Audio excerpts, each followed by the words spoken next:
असम जैसी जगह उन लोगों के लिए ठीक है जिनको भूत प्रेत में दिलचस्पी हो। असम को भारत का काला जादू की राजधानी का खिताब भी मिला है। ऐसा कहा जाता है कि बहुत पहले दूर दूर से लोग यहाँ काला जादू सीखने आते थे।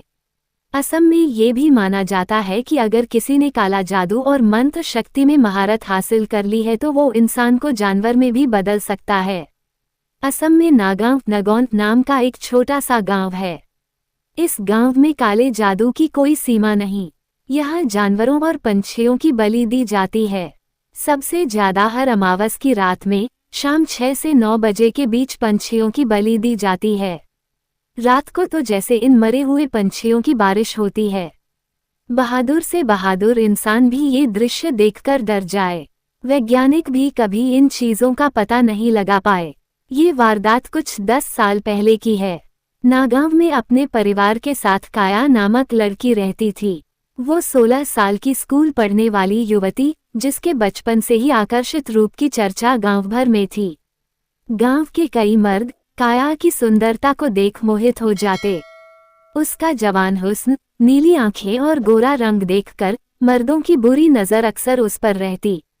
एक दिन जब काया स्कूल से घर को लौट रही थी, तब गांव के 4 आदमियों ने उसे अगवा कर लिया। अक्सर काया के आने जाने का समय उनको पता होता। वो 4 आदमी काया को एक छोटे से घर में ले गए और वहां 4 दिनों तक लगातार उसका रेप किया। 4 दिनों तक उन चारों ने काया को बहुत नोचा और उस पर अत्याचार भी किए।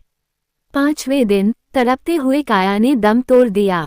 उन 4 आदमियों ने काया की लाश को उसी घर में जला दिया और उस घर को बंद कर दिया। गांव में किसी को पता भी नहीं चला इस दुर्घटना का।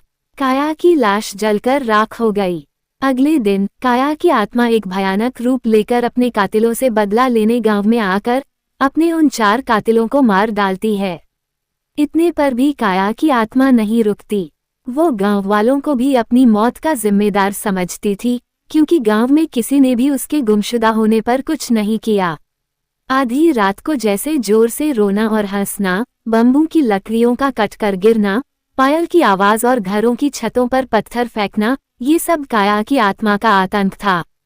गांव वालों ने तांत्रिक को बुलाया और तांत्रिक ने उसी घर में जहां काया की मौत हुई थी, वहां जाकर मंत्र तंत्र फूके और काया की आत्मा को वश में किया।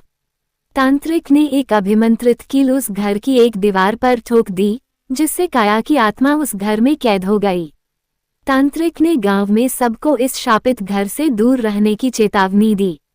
काफी सालों तक काया के आतंक से गांव मुक्त रहा। फिर एक दिन 2 सैनिक फैसल और किशन अपनी आर्मी की ट्रेनिंग खत्म करके अपने घर वापस जा रहे थे।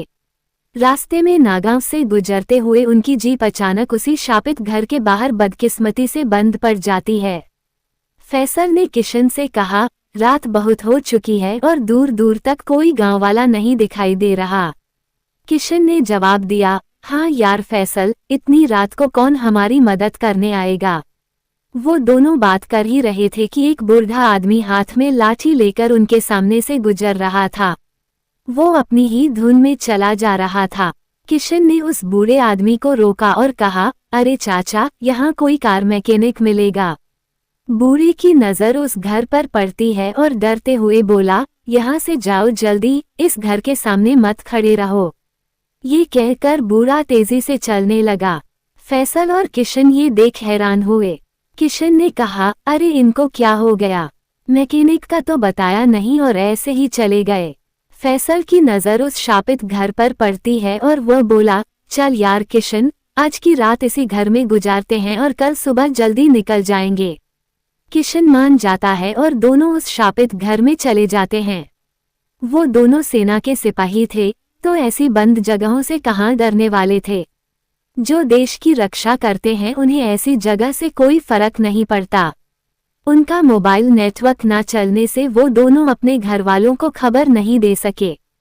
फैसल अपना सामान का बैग गलती से उसी कील पर टांग देता है, जो तांत्रिक ने सालों पहले घर के अंदर ठोका था। बैग का वजन भारी था तो कील और फैसल का बैग दोनों ही जमीन पे गिर जाते हैं।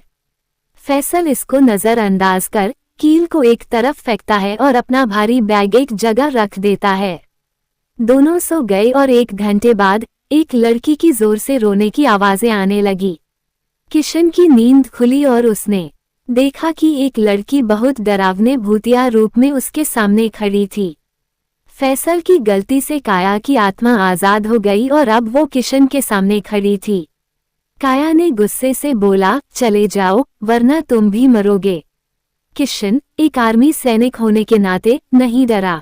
काया की आत्मा ने सोते हुए फैसल को हवा में ऊपर उठा लिया और कहा, तेरे दोस्त को मार डालूंगी, चले जाओ तुम दोनों। काया ने फैसल को नीचे जमीन पर पटक दिया और फैसल की नींद खुली। फैसल को सर पर चोट लग गई और उसने भी काया की आत्मा को देखा और बोला, किशन चल यहाँ से भाग चलें। वो बूढ़ा आदमी भी इस घर की तरफ इशारा कर चले जाने को बोल रहा था, पर हमने ही उसकी बात पर ध्यान नहीं दिया। किशन और फैसल अपना सामान लिए उस शापित घर को छोड़कर भागने लगते हैं। रास्ते में उन्हें एक गांव दिखा और वहां स्थित एक शिव मंदिर भी। किशन ने कहा, फैसल आज रात इस मंदिर के बाहर गुजार लेते हैं, यही एक सुरक्षित जगह है। फैसल किशन की बात मान गया और दोनों वहीं मंदिर के बाहर आसरा लेते हैं। कुछ देर बाद एक सिद्ध साधु वहां से गुजरे और उनकी नजर किशन और फैसल पर पड़ी। साधु ने उन दोनों को तसल्ली देते हुए कहा, यह एक सुरक्षित जगह है, उस लड़की की आत्मा से तुम्हारी रक्षा होगी। किशन और फैसल आश्चर्यचकित होकर खड़े हुए और किशन ने कहा, साधु महाराज आपको कैसे पता हमारी हालत के बारे में? साधु ने हंसकर जवाब दिया, इस गांव के हर कोने से मैं वाकिफ हूँ। तुम दोनों की ये दुर्दशा की और क्या वजह हो सकती है? किशन और फैसल अनजान थे कि कुछ दिन पहले ही एक सिद्ध साधु नागांव के शिव मंदिर में आए। काले जादू से पीड़ित लोगों की मदद और अपनी सिद्धियों से वो अतृप्त आत्मा को मुक्ति दिलाते थे, इसलिए उन दोनों की हालत साधु देखते ही पहचान गए। किशन और फैसल ने अपने साथ हुई भूतिया घटना के बारे में साधु को सब बताया। साधु ने सब सुनकर कहा, तुम दोनों इस नागांव के भूतिया किस्सों से अनजान हो। तुम्हारा भूत प्रेतों से कभी सामना नहीं हुआ, इसलिए उस घर में चले गए। तुम दोनों अभी मेरे साथ उस घर में चलो, क्योंकि ऐसी आत्माएं इतनी आसानी से पीछा नहीं छोड़ती। फैसल, किशन और साधु उस घर में जाते हैं। घर के अंदर जाते ही साधु की नजर जमीन पे गिरे उस कील पर गई। उस कील को हाथ में लेकर साधु ने अपने दिव्य दृष्टि से कील और उस आत्मा का रहस्य पता लगाया। फैसल ने कहा, अरे ये तो वही कील है जिस पर मैंने अपने भारी बैग टांगा था और वजन के कारण ही कील और बैग जमीन पर गिर गए। साधु ने कहा, यही तो गलत हुआ और वो आत्मा आजाद हो गई। इस कील ने उसे इस घर में बांध रखा था। यह एक शापित घर है और इस शापित घर में कैद आत्मा का नाम है काया।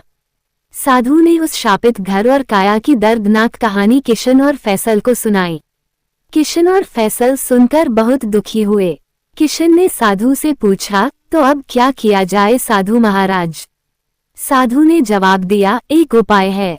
फैसल ने कहा, आप जो कहो साधु महाराज, अब तो हम भी उस लड़की की आत्मा को मुक्ति दिलाना चाहते हैं।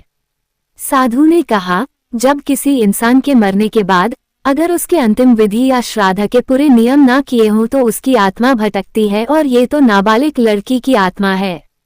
इससे पहले कि काया आतंक मचाए, उसके शरीर की राख और हड्डियां इसी घर में है, उन्हें ढूंढो और इस खाली कलश में डाल दो और यह गंगा जल भी उसकी राख पर छिड़ककर बंद कर देना। साधु ने खाली कलश किशन को दिया और गंगा जल वाला कलश फैसल को। किशन और फैसल अपने मोबाइल की टॉर्च लाइट चालू कर काया की राख ढूंढने लगे और दूसरी तरफ काया की आत्मा गांव में फिर से तबाही शुरू कर देती है। कुछ देर बाद उन दोनों को एक कोने में काया की राख और हड्डियां मिली। किशन ने काया की राख को खाली कलश में डाल दिया और फैसल ने उस पर गंगाजल छिड़क दिया। इस काम को करते करते पूरी रात निकल गई और दिन भी चढ़ गया। दोनों उस कलश को साधु के पास ले गए। साधु ने कहा, अब हमें इन अस्थियों को जल में विसर्जित करना होगा, तभी काया की आत्मा को मुक्ति मिलेगी। साधु, किशन और फैसल गांव के शिव मंदिर में काया की आत्मा शांति के लिए हवन करते हैं, फिर मंदिर के पीछे की नदी में काया की अस्थि विसर्जन कर देते हैं। काया की आत्मा उस वक्त अपने इंसानी रूप में आकर किशन और फैसल से कहती है, आप दोनों का बहुत धन्यवाद। दुनिया में मेरी जैसी बहुत लड़कियां हैं जिनको इंसाफ नहीं मिलता और सालों तक भटकती हैं। ये कहकर काया की आत्मा गायब हो जाती है।